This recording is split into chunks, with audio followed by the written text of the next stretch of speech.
सातारा जिल्ह्यातील आजच्या top 10 news दिनांक 26 मे 2025 पावर्ड बाय जिल्हा सातारा संचलित जनसेवा सुविधा केंद्र सातारा। गेल्या काही दिवसांपासून पडत असलेल्या मुसळधार पावसामुळे आम्हाला सातारातील नागरिकांची घराच्या पाणी गळती संदर्भात वॉटरप्रूफिंग बाबत बरेचसे संदेश मिळाले। आम्ही त्यांना जनसेवा सुविधा केंद्रामार्फत योग्य ते मार्गदर्शन केले। आपल्यालाही काही अशी अडचण असल्यास आपणही 9156865791 या क्रमांकावर व्हॉट्सअप मेसेज करू शकता। मान फलटण मध्ये ढगफुटी सदृश्य पाऊस, मानगंगा नदीला पूर, आंधळी धरणही भरले।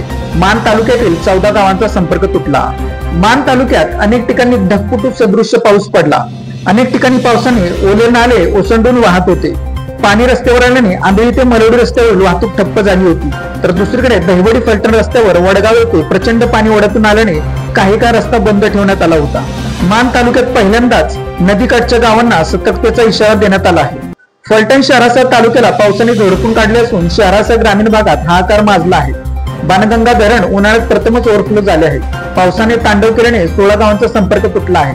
सुमारे 123 कुटुंबांचे अन्यत्र स्थलांतर करावे लागले। पूर स्थितीमुळे हाहाकार उडला असून जनजीवन कोलमडून पडले आहे। अतिवृष्टीने फलटण तालुक्यात 127 हेक्टर क्षेत्रातील पिके व फळबागांचे नुकसान। फलटण शहर तालुक्यात गेल्या 3 ते 4 दिवसांपासून अतिवृष्टीने फलटण तालुक्यातील करडगाव, फलटण, विडणी, बरड कृषी मंडलातील 127 हेक्टर क्षेत्रावरील भुईमूग, टोमॅटो, कांदा पीक व आंबा, डाळिंब या फळपिकांचे नुकसान झाल्याचा प्राथमिक अंदाज कृषी खात्याने व्यक्त केला आहे। त्यामध्ये वाढ होण्याची शक्यता तालुका कृषी अधिकारी गायकवाड यांनी व्यक्त केली। खटाव तालुक्यात रेकॉर्ड ब्रेक 543% पाऊस। मे महिन्यात पहिल्यांदाच तलाव भरले। येरळा नदी दुधडी भरून प्रवाही। दुष्काळी खटाव तालुक्यात आजच्यापर्यंतच्या इतिहासात पावसाचे सर्व क्रम मोडीत काढत पावसाने हाहाकार उडवला आहे। मे महिन्यात सरासरी 34% पावसापेक्षा कित्येक पट म्हणजेच तब्बल 543% पाऊस रविवारी सकाळी 10 वाजेपर्यंत झाल्याची नोंद करण्यात आली आहे।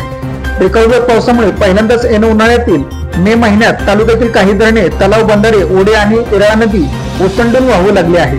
मागील 4 दिवसात दररोज 20 ते 30 मिलीमीटर पाऊस होत होता। रविवारी सकाळी 10 वाजल्यानंतर तालुक्यात संततधार पावसाचा जोर वाढला। दुपारनंतरही पाऊस सुरूच होता। येरळा नदीच्या पाणीपात्रात त्यामुळे मोठी वाढ झाली आहे। कोयना धरण परिसरात आठवडाभरात 304 मिलीमीटर पाऊस। कोयना धरण पाणलोट क्षेत्रातील कोयनेसह नवजा, महाबळेश्वरसह परिसरात जोरदार पाऊस झाला आहे। कोयना नगर परिसरात आठवडाभरात सुमारे 304 मिलीमीटर पावसाची नोंद झाली असून नवजा येथे 238 मिलीमीटर तर महाबळेश्वर येथे 182 मिलीमीटर पावसाची नोंद झाली आहे। कोयना धरणाच्या शिवसागर जलाशयात सद्यस्थितीत 24 टीएमसी इतका पाणीसाठा झाला आहे। पावसामुळे सातारा जिल्ह्यात आतापर्यंत 71 घरांची पडझड। सातारा जिल्ह्यात वळीव पावसाने अक्षरशः थैमान घातले आहे। पावसामुळे आतापर्यंत मोठ्या 6 जनावरांचा आणि 150 कोंबड्यांचा मृत्यू झाला आहे। तसेच 71 घरांचेही नुकसान झाले आहे। 9 ठिकाणी वाहतूक रस्ते बंद पडले असून वाहतूक पूर्ववत करण्याचे काम सुरू आहे। गोंदवले खुर्द मध्ये सातारा पंढरपूर रस्त्याचे काम करणाऱ्या मेगा इन्फ्रास्ट्रक्चर कंपनीच्या निष्काळजीपणामुळे पावसाचे पाणी लोकांच्या घरात। गोंदवले खुर्द येथे सातारा लातूर महामार्गालगत असलेल्या गटाराचे काम व्यवस्थित न झाल्यामुळे गटाराचे पाणी रस्त्यावर येऊन थेट लोकांच्या घरात घुसले आहे। मेगा इंजिनियर कंपनीच्या सुमार दर्जाच्या कामामुळे ऐनवेळी आलेल्या पावसाचा फटका सर्वसामान्य नागरिकांना बसला आहे। डिस्का वॉटर स्टेशन मार्गावरील चिंचणी घाटात दरड कोसळली।